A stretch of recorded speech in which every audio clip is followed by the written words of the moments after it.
I've seen a lot of videos lately on the Zorn palette, most focused on color charts. Now, I wanted to explore the Zorn palette, but I wanted to do it in a different way. I wanted to try something a little bit more practical. So today I'm going to be mixing isolated flesh tones pulled from a Zorn portrait, actually his self-portrait. I'm going to be using a modern Zorn palette using only yellow ochre, cadmium red light, bone black, and lead white. Now these are all Rublev oil colors. They have a bundle that they sell on their website, and I'm going to put the link below in the description. And now this is a big challenge for me because I usually work with a more robust palette, a lot more color. So let's just see how this goes. It could be a total failure. Going to give this a shot. This is a little scary for me. It's almost like an internet challenge. We have these 4 colors right here to match these 4 colors from the actual Zorn painting, a self-portrait of Zorn. I thought it'd be cool I've seen a lot of videos on Zorn palettes, and I thought it'd be neat to see the Zorn palette in action, where it's not just doing a color chart where you do 50-50 of each of these against each other or adding white to it. I wanted to actually see if we can use it in an exercise where we can actually mix using this. I figured it would be a little bit more fun and challenging for myself. So let's see how we do. These colors right here are from Rublev. They graciously sent me a few different paints to try out.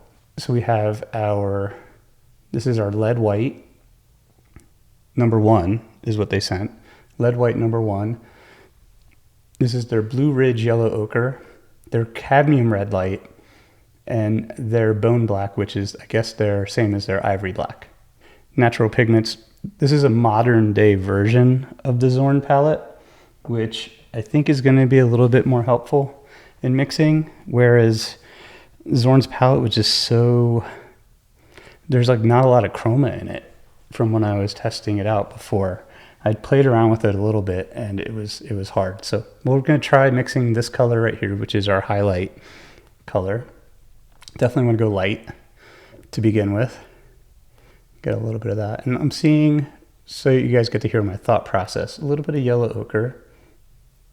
See how far that gets us. Pretty okay, that's not so horrible. I want to get a little bit more, get a little tinting strength a little bit stronger there. And we'll try to find a mass tone of our mixtures. And you guys will see me mix right through here.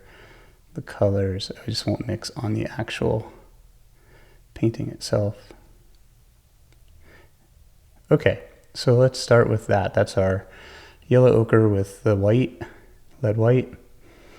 Now if I definitely needs to go a little bit cooler, and so I think let's go in with a little bit of the bone black. I keep calling it ivory black. And just a touch. Okay, that is pretty powerful. And it's neutralizing our mixture pretty well here. And I'm thinking we might need a little bit of the cad red light or the vermilion that Zorn used. This guy right here, just a little bit. Okay, these are definitely stronger mixing colors than the other ones. Too much red light. So I'm going to come in and add a little bit more white. We'll mix here first. A little bit of that. A little bit of our blue in our mixture right there. Here, so you guys can see kind of the string of my thought process here of getting this color.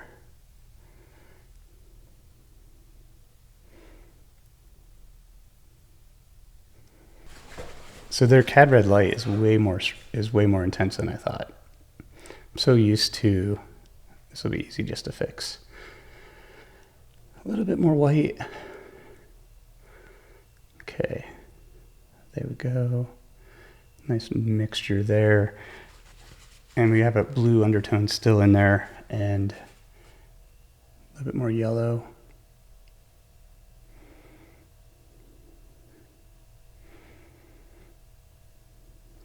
Pretty chromatic. A little bit more flake white.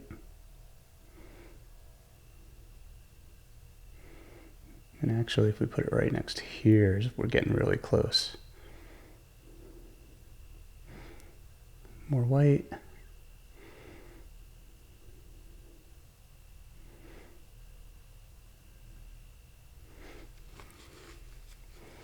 Still a little bit more white.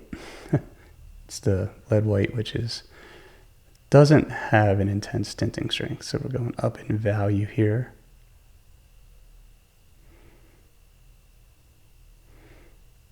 And I'm using a brush that's kind of in the middle. It's not too soft and not too hard. It's not a bristle brush, but it's a synthetic.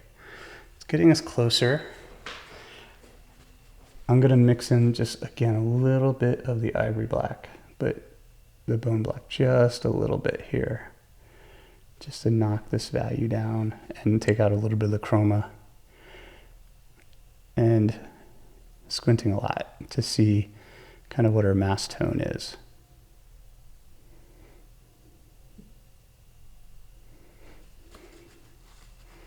It's getting there. Maybe a little bit more white as well. Just lighten it up just a little bit. The white will also help to take out a little bit of the chroma. It's looking close. I'm thinking right through this middle part, that mass tone.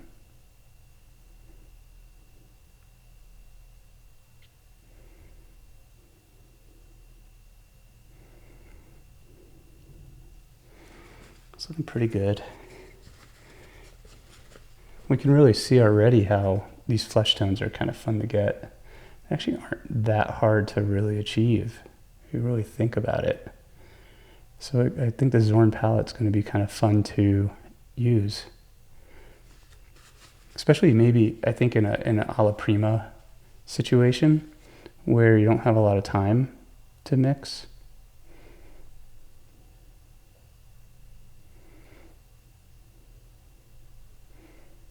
And keep lifting off a little bit of the paint here. It's getting us close. I think that the blue undertones now are a little bit too intense. So let's warm it up just a little bit here.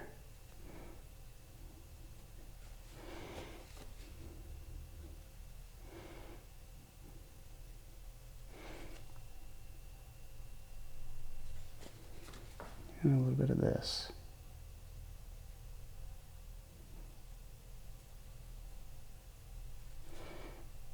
With our mixture that we already have, that's looking better.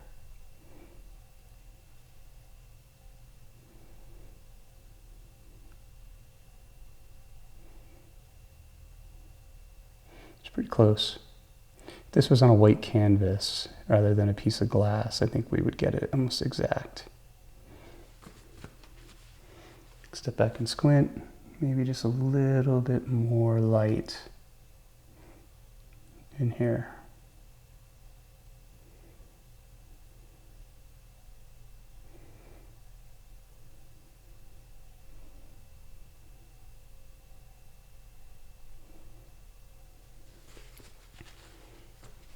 And maybe just a little bit more blue and white. Just to slightly bring up the value.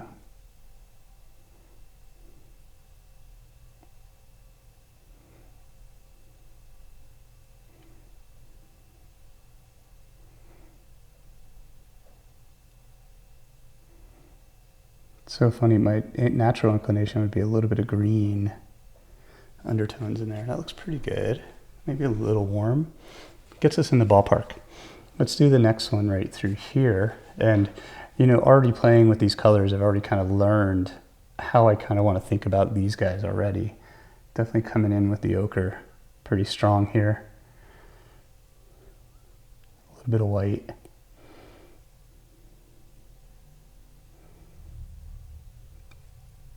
Always thinking about what the undertone is, right? I see yellow first, then I see red in there as well. Use our little mix over here just so we don't put too much red.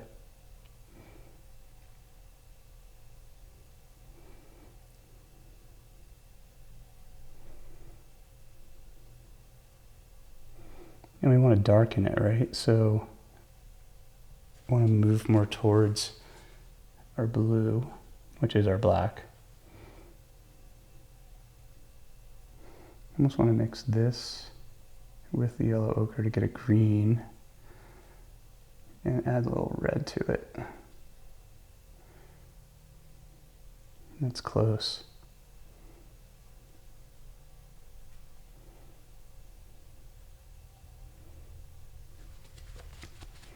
This is definitely a worthwhile exercise for you guys to do at home. I know I say you guys a lot. For you to do at home. I've had complaints on the channel that I say you guys too much. That's looking pretty good. I think a little bit more red. I tried this last time and it was overpowering.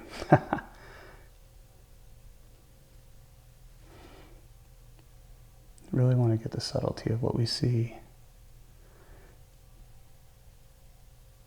If you guys want, I have this document that I'm using with these color patches and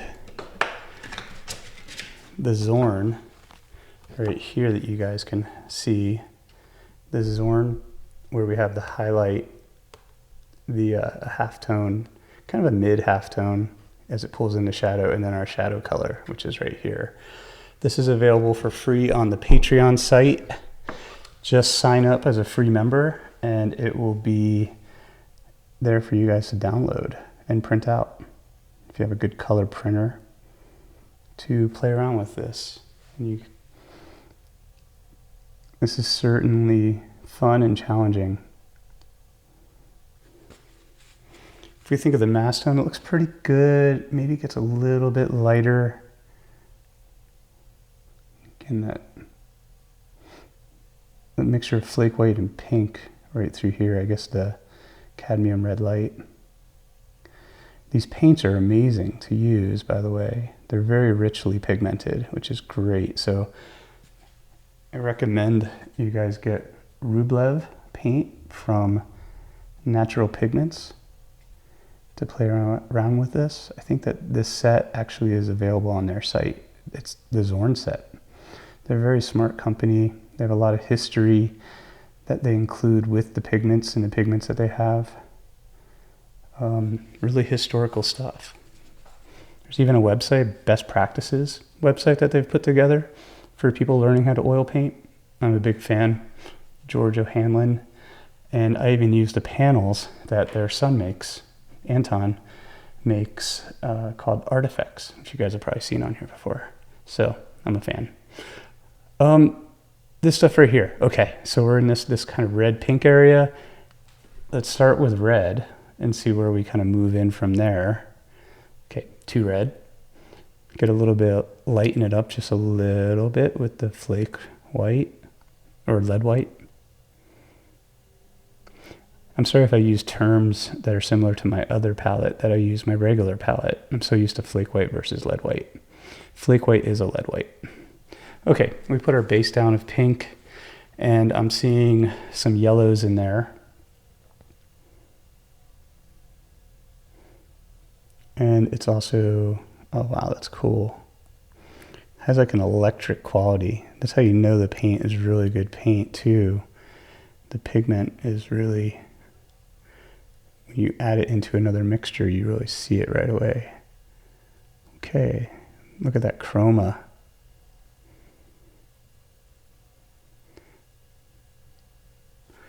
Step back and squint. It looks pretty good, but I feel like needs to be slightly more neutral here. We're gonna move again towards the black, which is in Zorn's world, his blue. I'm not using a lot of medium here. I'm not using any medium here at all. We'll see what this does. It might really screw everything up, but I feel like I need a little bit of earthy, neutralization of the chroma. And natural pigments, colors that are like an ivory black or a bone black, are natural pigments. And so what they do is that they don't hold the chroma when you mix them with other colors, as well as like synthetic pigments or some others. So I'm hoping that this will just knock off the edge of the color just a little bit. Yeah, okay, cool. Not bad. Squinting. It looks pretty good. Might be just a little bit dark. So it knocked off the edge of the vibration of the chroma, but it darkened it a little bit, which makes sense, you know, experience-wise. And I'm just wiping my brush in between sessions with a paper towel here. How do we get this a little lighter? Well, I mean, we don't have many options, but I'm actually going to kind of pull into my mixture here a little bit, I think. Well, we'll go with a little bit of the white. And since, again, it's a lead-based white, and this is going to knock the chroma back a little bit even further, though, because the white is going to kill some of the chroma. That looks good. It's still grayed out a little bit. I kind of want to add a little bit more red and yellow into this. Just a hint. Just a little bit more. You know, this is not an exact science, but you guys can imagine how doing this really helps us to train our eye and helps us to kind of understand what it is that we see on the model, right? When we have these, I call them emotional responses to color that we want to just kind of go after and mix. There's no kind of real rational way of understanding how each one of us has a different kind of view of how we paint and the things that we want to go after. Why would we want to paint that part of the cheek versus that part of the chin at that moment? It's all just in our own heads based on what we're reacting to within the painting. So this is really a fun exercise. I still think I could just go a little bit more red and a little bit more white. Let's see. So I guess I have that mixture in here a little bit. Right through here. And I use when I do paint my portraits, I use a puddle similar to this. It kind of moves cool and yellow, moves more towards a red. This is my cool. And so I just kind of dip in to what I already have on the palette mixed, because it just helps to be able to have a unity to our color, because it all kind of comes from the same puddle family. But then also, it's almost like grabbing a pastel stick, right? Where you can almost get the exact color that you see in this mixture, in this world already. That looks pretty good. I still would kind of play with it a little bit more, but I think this gets the idea across here. Maybe a little bit more red. A little bit more yellow. I know, I just can't stop. This is so fun. Okay, as I squint, they look pretty similar. I feel like this could go a little lighter still. Well, let's try it. Lighter, a little bit more yellow, and a little bit more red. And that red is just intense. So different than, and I'm gonna go a little lighter even still in this mixture. So I played with the Zorn palette a couple weeks ago, and I've been kind of studying how it's the best way to kind of show you guys the Zorn palette. And the vermilion that I have a genuine vermilion, also I think from Natural Pigments, and it's just so there's no tinting strength at all, where this cadmium red light has a lot of tinting strength, which is really nice. Okay, a little bit lighter, step back, squint. I think that's good. I feel like this is close to this edge here as well. Cool. Okay, let's go into the shadow. This one looks pretty challenging, right? Because it's kind of this warm, earthy, dark. And for me, I would kind of go, if my own palette, red umber with a little bit of burnt umber with my regular palette. But let's see what would we do with Zorn. So definitely we have these red undertones. I'm thinking maybe like 40% red, 10% yellow, the rest black. And maybe just actually a hint of white just to keep the value up a little bit. Let's see what we got. Let's put some red in there. A little bit of yellow. Right? How intuitive is this? It's not that intuitive, right? There we go. Pulling that in there. It's got these fiery undertones there already, right? We got that red undertones that we want. I see a little bit of the yellow. This is fun, right?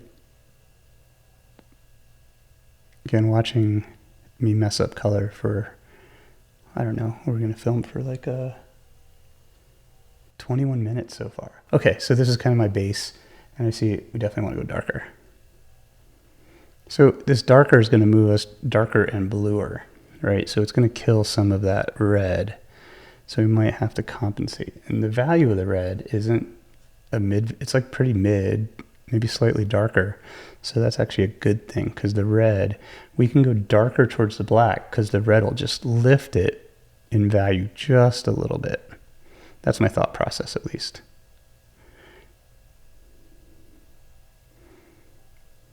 Although this is getting us closer. Still has this kind of intensity to the red. Now, granted, this is oil paint, and these are printouts, shiny printouts, so they look a little bit different. So I'm just kind of trying to get in the ballpark of what these colors are. A little bit more red. Staying away from this right here because that's light. I think this is going to work. I know how strong this red is in my head, so I think I should have gone darker here because I think this is going to lighten it up a lot. Oh, pretty good. I think a little bit more black.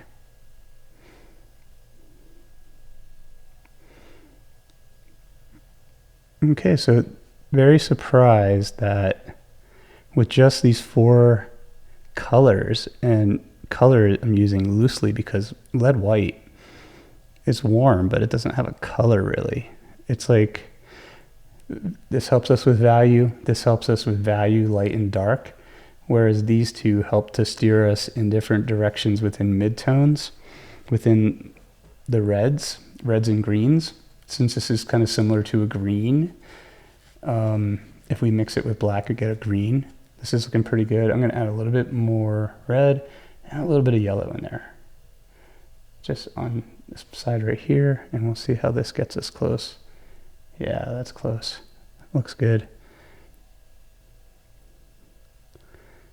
There's those red undertones. It's so fun. Still can be a little bit more electric. What do I mean by that? There's just such a color vibration I see in some of these that I really want to try and capture. I think that's what's going to make the painting, understanding that kind of sense of really trying to play with these undertone colors that kind of have a little bit of a vibration to them, and trying to capture that within this transparent oil medium really is going to plus our paintings. A little bit more red. Yeah. I think that should be pretty good. I mean, I even see a little bit of green undertones in there. I'm kind of, which I think is what the blue and the yellow were kind of giving me. It looks pretty solid. I want it just a little bit darker now.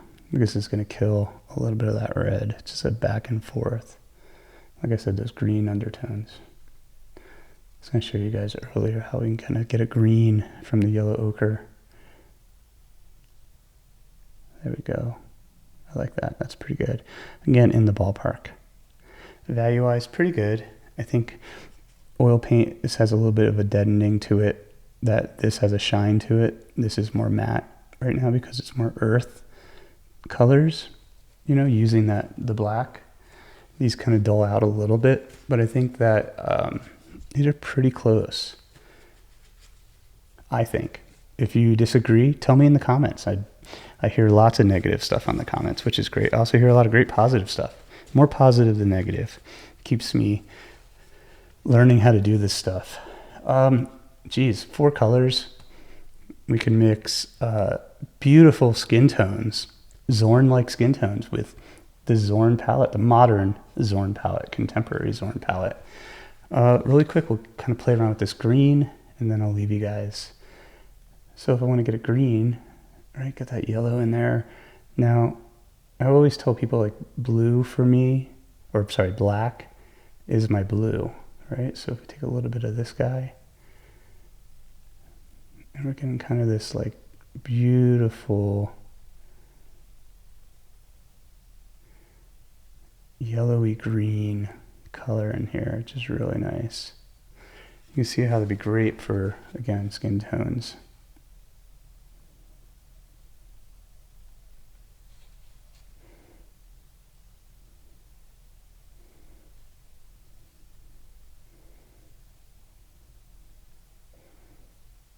See that green?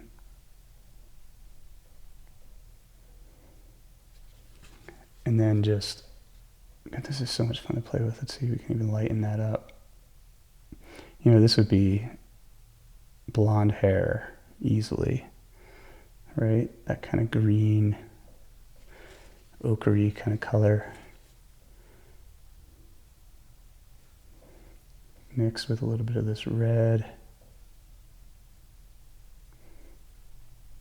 You know, you get the cheeks, the rosiness of cheeks.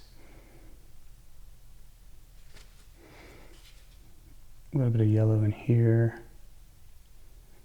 Really beautiful for skin tones. Just playing around now at this point. This is a lot of fun. You know, and then our black and our red together. Again, they get our kind of undertones there. We can make it just a little earthier, a little bit more black as we pull into our shadows, right? A little bit more with the red. And we can kind of do, I'm just playing around now.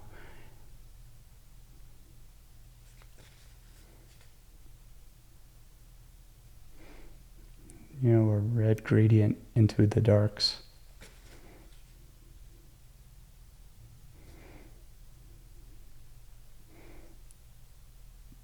Definitely going to take these colors and combine them with white in maybe another video with maybe some other Rublev colors, because these are really responding beautifully. And just that like buttery consistency is really nice to play with. See what we can do with, you can already see the skin tone that we're trying to make here lighter as we pull into the light of the skin. Thanks again for watching. Huge thank you to the folks at Rublev Colors and Natural Pigments for supporting this video with these incredible paints. Definitely check them out. I put a link in the description on where you can get the Zorn paint bundle. If you found this helpful, make sure to hit the like and subscribe button. If you'd like to dive deeper into my process, head over to the Patreon page. For just $5 a month, you get full access to exclusive lessons, full-length demos. I usually post the raw footage of each lesson before I post them on YouTube here, so you get them a little early. Your support over there really helps me to keep these videos coming. So until next time, guys, paint well. Take care.